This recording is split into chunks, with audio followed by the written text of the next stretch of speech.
और आज हमारे साथ मौजूद हैं राशि पेरिफेरल्स के मैनेजमेंट नतीजा और बिजनेस आउटलुक पर बात करने के लिए हमारे साथ कंपनी के एमडी कपिल पंसारी जी जुड़ चुके हैं। कपिल जी, बहुत बहुत स्वागत है आपका शो पर। सबसे पहले दर्शकों को हम थोड़ा कंपनी के बारे में बताएंगे। राशि पेरिफेरल्स की बात करें तो 1989 में ये कंपनी शुरू हुई थी। आईसीटी डिस्ट्रीब्यूशन का काम करती है, यानी कि इंफॉर्मेशन एंड कम्युनिकेशन टेक्नोलॉजीज। देश भर के 680 लोकेशंस में कंपनी का काफ़ी बड़ा डिस्ट्रीब्यूशन नेटवर्क भी है और ये डेल, एचपी, लेनोवो, एनवीडिया और इंटेल जैसी कंपनियों को अपने प्रोडक्ट डिस्ट्रीब्यूट भी करती है। उनके बड़े क्लाइंट हैं, तो क्लाइंट बेस भी हम देख सकते हैं कि काफ़ी अच्छा है। और कपिल जी की बात करें तो उन्होंने बॉम्बे यूनिवर्सिटी से पढ़ाई की है, ग्रेजुएशन किया उन्होंने बीकॉम में। टेक्नोलॉजी चैनल सेक्टर में 15 वर्षों से ज़्यादा का अनुभव भी है इनके पास और 2007 से कंपनी के साथ जुड़े थे। कपिल जी, बहुत बहुत धन्यवाद आज अपना कीमती समय हमें देने के लिए।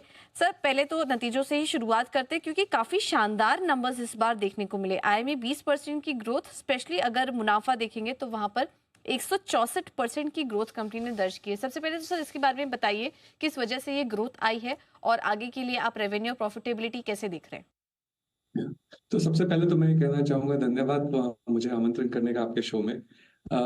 इंडस्ट्री की बात करें तो इंडस्ट्री हाई सिंगल डिजिट की ग्रोथ हुई है, जिसका ऑब्वियसली कंपनी को फायदा हुआ है।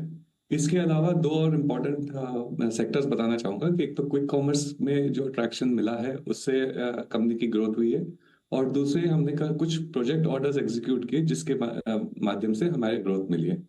जहां पे मार्जिन का सवाल है, सबसे बड़ी हमारी मार्जिन की ग्रोथ हुई है फाइनेंस कॉस्ट में इम्प्रूवमेंट होने की, और बाकी जो इम्प्रूवमेंट है वो है मार्जिनल इम्प्रूवमेंट है, वो इकोनॉमिक्स ऑफ स्केल से हमारे पास आई है। All right. Mr. Pansari, sir, good morning. Welcome once again. This is Neha here. Sir, मैं आपसे जानना चाहूंगी क्योंकि हम देख रहे हैं कि आपकी जो क्लाइंट लिस्ट है बहुत ही ज़बरदस्त है और कई बड़े नाम इसमें शामिल हैं। तो सर, अब गोइंग फॉरवर्ड अगर आप हमें बता सके हमारे दर्शकों को कि रेवेन्यू पोटेंशियल ओवरसीज मार्केट से कैसा दिख रहा है और अंतर्राष्ट्रीय ग्रोथ को ड्राइव करने के लिए अब आगे क्या प्लान रहेगा? हाँ, सो हमारे जो राशि पेरिफेरल्स की ग्रोथ है ना, वहाँ पे हमारे 3-4 स्ट्रैटेजीज हमने बनाई है। एक तो सबसे पहले हमारे इंडिया में हम 52 शहरों में प्रेजेंट है, तो एक तो उस 52 शहरों की ग्रोथ निकालने के लिए हम डीपर पेनिट्रेशन और छोटे छोटे शहरों में जा जाकर उनकी ग्रोथ निकाल रहे हैं। दूसरे लार्ज फॉर्मेट डिस्प्लेस है, जो बड़े बड़े मॉनिटर स्क्रीन्स, चाहे वो कॉर्पोरेट्स में हो, रिटेल में हो, एंटरप्राइजेस में हो, रेलवेज, एयरपोर्ट्स में हो, यहाँ पर सब जगह पे डिमांड इसकी बहुत डिजिटाइजेशन में कन्वर्ट हो रही है। तो ये हमारी दूसरी स्ट्रैटेजी है। और तीसरे दो और स्ट्रैटेजीज है हमारे एंटरप्राइज जो प्रोजेक्ट ऑर्डर्स है, और एम्बेडेड सेमीकंडक्टर्स की डिवीजन हमने जो लास्ट 3-4 साल पहले चालू की। इससे हमारी ग्रोथ की पोटेंशियल जबरदस्त आने वाली। तो सर, ये जो रेवेन्यू पोटेंशियल आप देख रहे हैं, इसका फिर आगे मार्जिन पर किस तरह से फायदा मिलेगा आपको? हमने देखा इस क्वार्टर भी आपके ऑपरेटिंग मार्जिन के फ्रंट पर परफॉर्मेंस काफी अच्छी थी। EBITDA 48% बढ़ा और मार्जिन में भी सुधार देखने को मिला। तो आने वाले समय में ये जिस तरह की भी रेवेन्यू पोटेंशियल की आपने बात की, उसका इम्पैक्ट आप मार्जिन में कैसे देख रहे हैं? क्या यहाँ से और सुधार देख रहे हैं आप?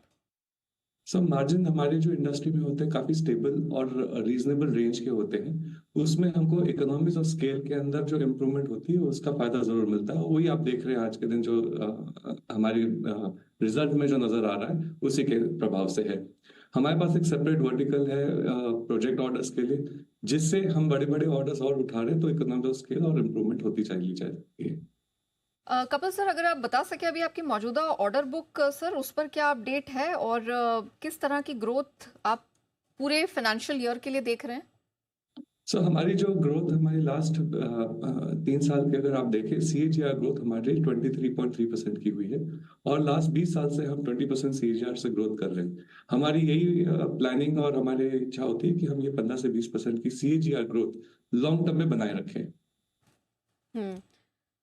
सब कुछ क्लाइंट की तरफ से भी आपका कंट्रीब्यूशन समझना चाहेंगे, क्योंकि अर्निंग कॉल्स में भी आपने कहा था कि सैमसंग की तरफ से जो योगदान है वो काफ़ी स्पेसिफिक है और वहाँ से आपको बैक टू बैक ऑर्डर्स भी मिल रहे हैं। तो क्या थोड़ा बता सकते हैं कि सैमसंग कितना कंट्रीब्यूट कर रहा है आपके कुल बिजनेस में? आपके जो टॉप 5 क्लाइंट्स हैं उनका कितना कंट्रीब्यूशन इस वक्त है?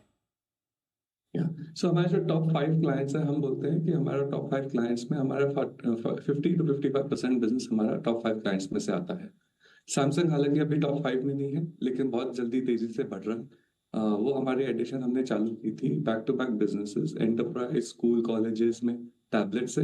अभी रिसेंटली हमने जो उनके साथ में काम किया for the consumer electronics department, जहाँ पे टीवी, रेफ्रिजरेटर, एयर कंडीशनिंग हम उनके एंटरप्राइज सेल्स में करेंगे, जो रिटेल दुकानों से नहीं बिकते, जो वॉल्यूम में 10, 15, 20 यूनिट, 25 यूनिट इस तरह से जो बिकते हैं, उसमें हमने काम चालू किया है। Alright mister Pansari sir, thank you so much आज समय निकालकर हमारे साथ जुड़ने के लिए, कंपनी के रिजल्ट्स पर बात करने के लिए, एंड ऑफ कोर्स आगे का आउटलुक और स्ट्रैटेजी शेयर करने के लिए आपका बहुत बहुत धन्यवाद। It was good to have you on our show.